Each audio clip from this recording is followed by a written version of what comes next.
Hello दोस्तों, मैं पूजा वर्मा। इतिहास एक नज़र की क्लास में आज फिर से आप सभी के सामने प्रस्तुत हूँ। पिछली क्लास में हमने हड़प्पा सभ्यता के काफ़ी इम्पोर्टेंट क्वेश्चंस की चर्चा की थी। आज उसी सीरीज़ को आगे बढ़ाते हुए हम कुछ अन्य प्रश्न करेंगे। आज हम 11वें क्वेश्चन से इसकी शुरुआत करते हैं। 11वां क्वेश्चन है लोथल। लोथल के बारे में मैं आपको सारा डेटा एक जगह इकट्ठा करके बताती हूँ। लोथल जो कि भोगवा नदी के किनारे स्थित है, गुजरात में है। ये एक बंदरगाह है, प्राचीन बंदरगाह। यहाँ से फारस की मुद्रा, घोड़े की रणमूर्तियाँ, हाथी दांत का पैमाना और पूरी बस्ती एक ही प्राचीर से घिरे होने के साक्ष्य हमें मिलते हैं। इसके अलावा नेक्स्ट क्वेश्चन है हमारा 12वां, जिसमें सर्वाधिक मानव कंकाल पाए गए हैं कहाँ पर। वो स्थान का नाम है लेखहिया, यानी विंध्य प्रदेश। जैसे कि आपको पता ही है, प्राचीनतम मानव के सबसे प्राचीन साक्ष्य हमें नर्मदा घाटी से मिलते हैं।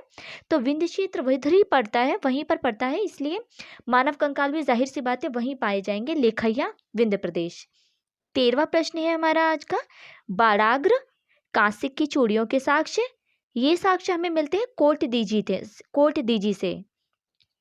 चौथा है हड्डी की बनी मातृ देवी की मूर्ति। बनी मातृ देवी की मूर्ति हमें बेलन घाटी उत्तर प्रदेश से मिलती है। और दोस्तों, मैं आपको एक चीज़ और बताना चाहूँगी कि जैसे कि मैंने आपको पिछली क्लास में भी बताया था, काशी की मातृ देवी की मूर्ति हमें मोहनजोदड़ो से मिलती है, जबकि हड्डी की बनी हुई मातृ देवी की मूर्ति हमें बेलन घाटी से मिलती है, जो कि उत्तर प्रदेश में है। और एग्जैक्टली लोकेशन है लोहंदा नाला।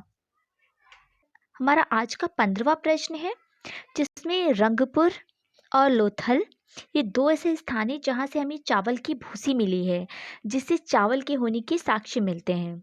लोथल तो मैंने अभी आपको बताया भोगवा नदी के किनारे है, जबकि रंगपुर मादर नदी के किनारे पड़ता है।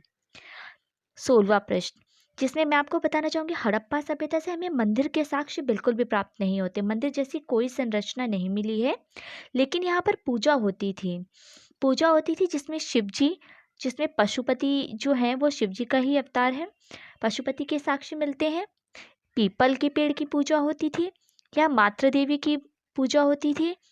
और ये स्वास्तिक का निशान जो हम आज भी हिंदू सभ्यता में यूज़ करते हैं, ये हड़प्पा सभ्यता से की ही देन मानी जाती है। आज का 18वां प्रश्न है, किस सैंधव स्थल से प्राप्त साक्ष्यों से पता चलता है कि सैंधव सभ्यता और मेसोपोटामिया के बीच व्यापार होता था। वो है दिलमुन, जो कि बहरीन द्वीप पे है। और इसके अलावा लोथल से पहले ही आपको बता चुके हैं, यहाँ से दूसरे देशों में व्यापार होने के साक्ष्य मिले हैं। लेकिन कोई दूसरा देश जहाँ से ये साक्ष्य मिले कि वहाँ से भारत के व्यापार होते थे, तो उसके लिए हम दिलमुन को मानते हैं, जो कि बहरीन द्वीप पे है। से पता लगता है कि सैंधव स्थल से व्यापार होता था। आयात निर्यात में किन किन वस्तुओं का आयात और निर्यात किया जाता था, वो मैं पिछली क्लासेस में बता चुकी हूँ। आपको देखना है तो आप हमारी लास्ट क्लासेस देख सकते हैं।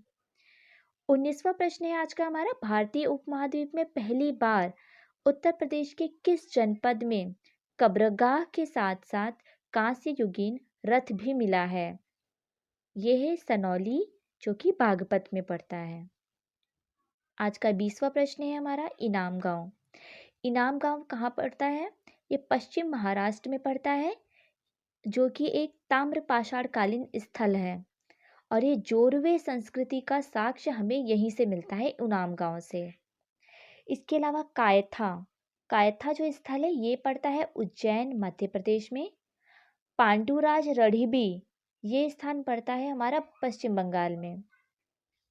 21वां प्रश्न, प्राचीनतम स्थायी जीवन के साक्ष्य हमें जो मिलते हैं वो मिलते हैं मेहरगढ़ बलूचिस्तान से। किस पुरास्थल से पाषाण संस्कृति से लेकर हड़प्पा सभ्यता तक के साक्ष्य मिले हैं, वो है मेहरगढ़। दधेरी जो एक परवर्ती हड़प्पा स्थल है, ये पड़ता है हमारे पंजाब में। कपास की खेती के साक्ष्य पूरे विश्व में सबसे पहले भारत से मिलते हैं, जो कि हड़प्पा सभ्यता में मिलते हैं। हमें एक बर्तन के ऊपर से सूती कपड़े की छाप मिली है, जिससे कि हमें पता लगता है कि ये लोग सूती वस्त्र भी उपयोग में लाते थे। वैसे तो सूती और ऊनी दोनों वस्त्रों के ही साक्ष्य हमें यहाँ से मिलते हैं, लेकिन कपास की खेती के मामले पूरे विश्व में सर्वप्रथम स्थान भारत का आता है। आज का हमारा 25वां प्रश्न है, किसने कोपेनहेगन संग्रहालय की सामग्री से पाषाण, कांस्य और लौह युग का त्रियुगीय विभाजन किया था? वो है थॉमसन। आशा करती हूँ दोस्तों आज के मैंने जो प्रश्न आपको बताए वो आपको बहुत अच्छे लगे होंगे।